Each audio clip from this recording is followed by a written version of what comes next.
this top part of the haircut. This time, the top of the hair is dry, pretty much. It's a lot to deal with. All this hair.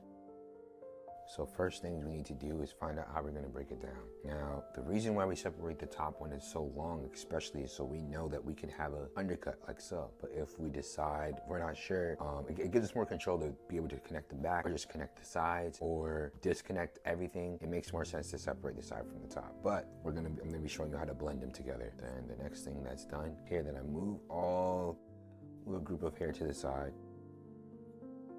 Take this piece.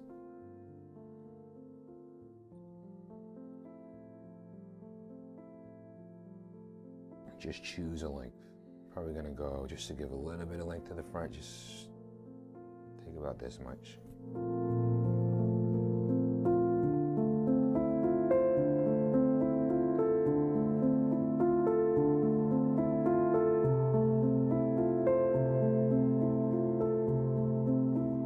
Shears are a little dull. After we've chosen that length, we're gonna take about an inch panel in the middle.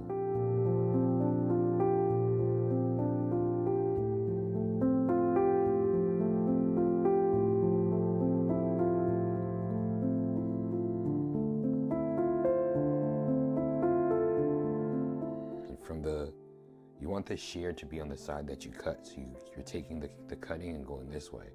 Some people are on this side. Since the cut is on this side, the shear is coming from this side. You're dealing with all this hair back here when you could be doing making it a little easier for yourself. Take about this much as I can handle. Make that separation. Pick up the hair.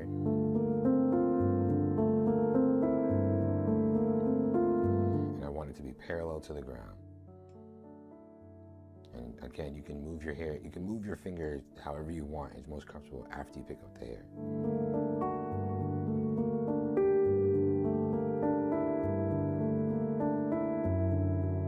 Pick up the hair, take your next panel, pick up the hair, line up your fingers. Then move it wherever. You can literally bring your fingers down. It doesn't change anything if you've kept that tension. You can literally let your hand slack if you want, just for more comfortability.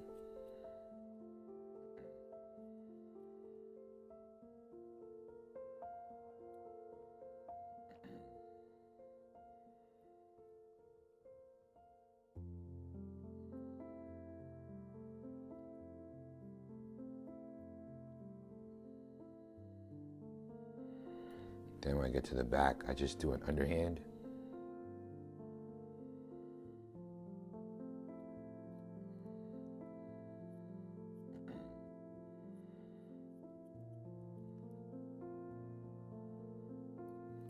Just trim it down. Right now, we're just trying to make all the hair on the top the same length. But if you know anything about blending, we understand that these sides are going to be shorter than the top part.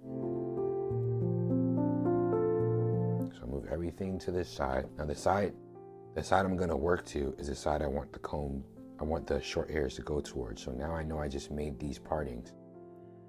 And I have my guide just like I always do throughout my haircut.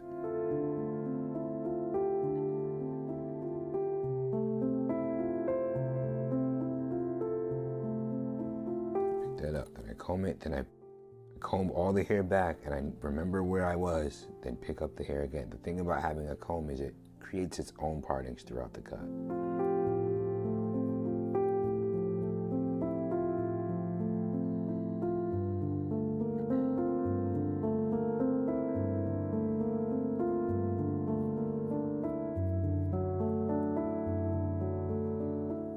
Comb it over again. All I'm doing right now is just evening out the top. And when I use my shear, I'm placing it here. The back of the shear is resting on this finger right here and allowing me to keep the same accurate cut throughout the...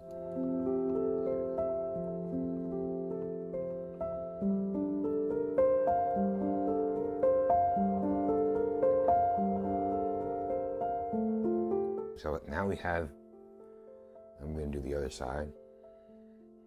I like moving my stuff, I like moving from right to left. It's easier for me. Then I go to the front. And once you've done these cuttings, finding where you were is like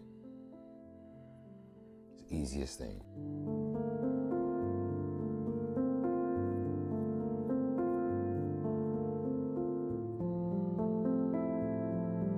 And like I said, to comb this way, then find that part again. Once you've picked it up, you can slack. That's if you want, though.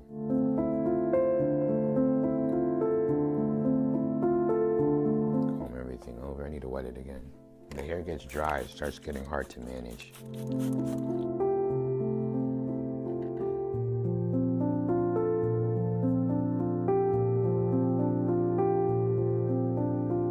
So you see how my arm is up like this and I cut? This is how typically people start cutting the top. In order to save your elbow and your arm strength throughout the day, keeping my elbows tucked. Pulling it up, and instead of having to move my arm up like this, all I do is take my thumb, and then put it inside and turn it upside down. Now, my elbows are down. If it's hard for you to keep this same movement, I'd keep the base of the comb, base of the base of the blade, and put it on the back of my finger.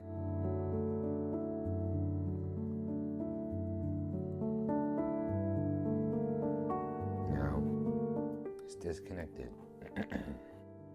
meaning these hairs are very long and these hairs are very short. In order to blend that, we want the hair that falls over to gradually go into the top. So we're fading literally this area. What some people do is they take this part of the hair, comb this over. This is one way you can do it.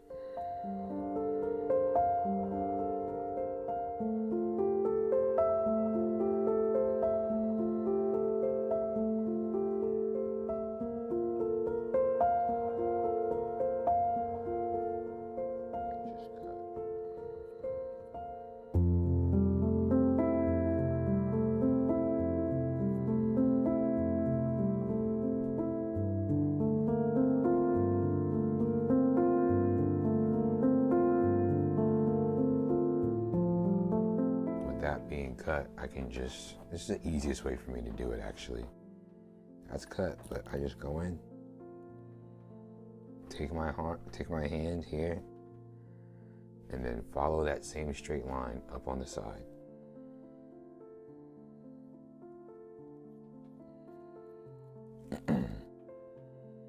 Follow it all the way back.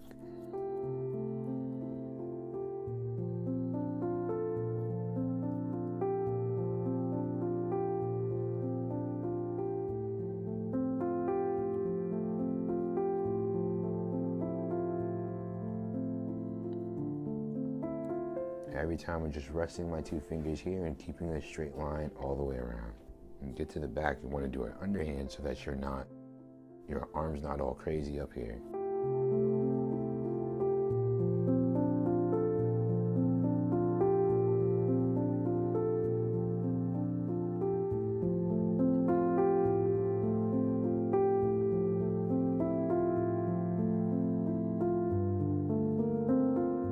Before we were going around the head like this. As you go around, you get to the front. Once you have your palm on it, you're doing it outside palm, doing it on top of knuckles, then you do it on palm. It's the easiest way to turn on this side.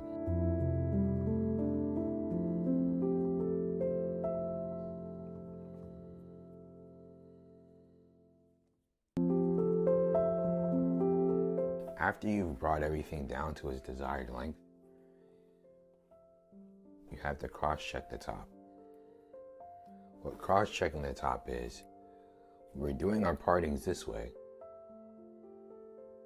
Say if this is the x-axis, The y-axis is choppy. So next thing we do is go this way, and I usually check to see the lengths,